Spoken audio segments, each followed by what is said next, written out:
Kaleshwaram designer అసెంబ్లీకి ఎందుకు వస్తలేడు? కేసీఆర్ పై మంత్రి పొంగులేటి శ్రీనివాసరెడ్డి ఫైర్.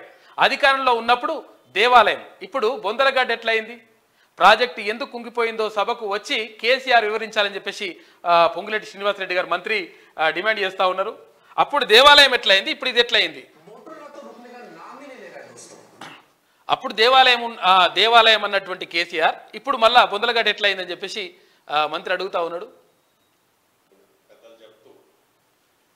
కాళేశ్వరం మీద గత ప్రభుత్వం ప్రాణహిత చేవెలలో 14 టీఎంసీల కెపాసిటీ రిజర్వాయర్ ఉంటే సొల్యూషన్ కూడా వారు ఇవ్వగలుగుతారు, ఇని సొల్యూషన్ ఇస్తారనే ఉద్దేశంతో పదే అనేక పర్యాయాలు మా మంత్రి గారు ముఖ్యమంత్రి గారు ఈ వేదిక ద్వారా వారిని కోరటం జరిగింది. అయినా వారు రాలే. ఇక్కడ ప్రధానంగా మనం గమనించాల్సింది ఏదైతే ఈ కాళేశ్వరం ప్రాజెక్టు ఓపెన్ అయ్యే నాడు ఆనాటి ముఖ్యమంత్రి కల్వకుంట్ల చంద్రశేఖరరావు గారితో పాటు ఇంకిద్దరు ముఖ్యమంత్రులు హాజరయ్యారు. ఈ హాజరైన ఆ వేదిక సాక్షిగా ఆనాడు చంద్రశేఖరరావు గారు అన్న వర్డ్స్ ఏంటంటే, ఇది ఒక దేవాలయం లాంటి ప్రాజెక్టు, ప్రపంచంలోనే అద్భుతంగా కట్టిన ప్రాజెక్టు, చాలా బ్రహ్మాండంగా కట్టాము అని ఆ రోజు అన్నారు. మంచిది. ఇదే కల్వకుంట్ల చంద్రశేఖరరావు గారు 4-5 రోజుల క్రితం నల్లగొండ వెళ్ళినప్పుడు వాళ్ళకి పని బాట లేదు, బొందలగడ్డకు పోయారు అన్నారు. ఆనాడు దేవాలయమైన మేడిగడ్డ, ఈనాడు అధికార పార్టీ ఏదైతే ప్రత్యక్షంగా డ్యామేజ్ అయిన ప్రాంతాన్ని చూడటానికి పోయినప్పుడు అది బొందలగడ్డ ఎలా అయిందో మరొక్కసారి ఆత్మ పరిశీలన చేస్తుంది. అంతే కదా. ఆయన దేవాలయమైన ఆయన్నే చెప్పిండు. తర్వాత వాళ్ళకి పేర్లు కూడా లక్ష్మీ బరాజు, సరస్వతి బరాజు ఇట్లా అని చెప్పేసి బరాజుల పేర్లు పెట్టిండు. మరి దేవాలయమైన ప్రాజెక్టు ఇప్పుడు బొందలగడ్డ ఎందుకు అయిందని చెప్పేసి అక్కడ మంత్రి అడుగుతా ఉన్నారు.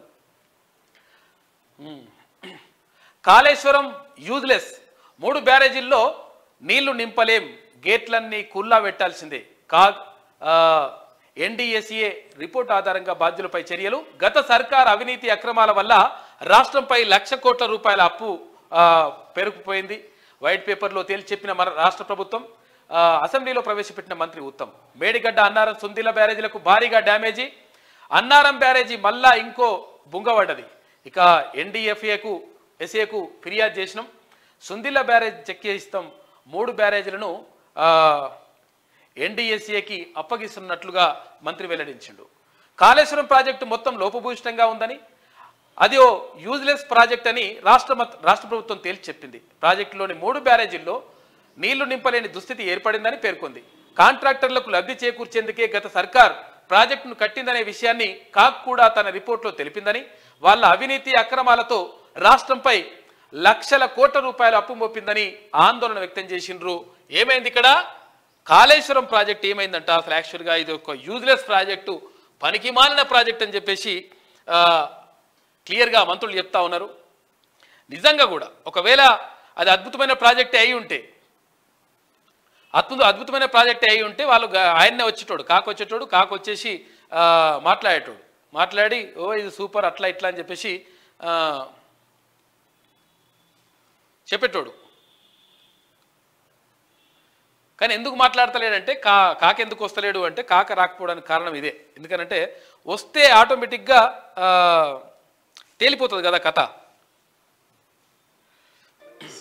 అందుకనే కాక మాట్లాడనమాట. అందుకని కాళేశ్వరం ప్రాజెక్టు పైన ఎందుకు అంటే ఇంత మాట్లాడాల్సి వస్తుంది అంటే, 1,00,000 కోట్ల రూపాయలని 1,00,000 కోట్ల రూపాయలని తెలంగాణ ప్రజల సొమ్మును మొత్తం కూడా జేబులాలు వేసుకున్నారు, అక్కడ మట్టిలో పోసేసినారు. నిజంగా ఏమైనా ఉపయోగపడ్డదా, ఎంతమైనా జరుగుతుంది అంటే అది ఎక్కడ కూడా కనిపించినటువంటి పరిస్థితి.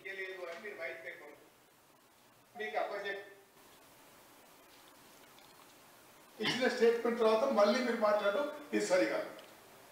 అధ్యక్ష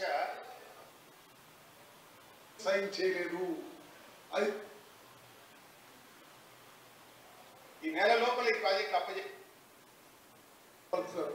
నేను పోయినసారి కూడా చెప్పిన ఆ minutes of the meeting Telangana government తరఫు నుంచి ఎవరు సైన్ చేయలేదు. అది కేంద్ర ప్రభుత్వం ఇష్యూ చేస్తే అందులో మీరు మొదటి భాగం చదవండి.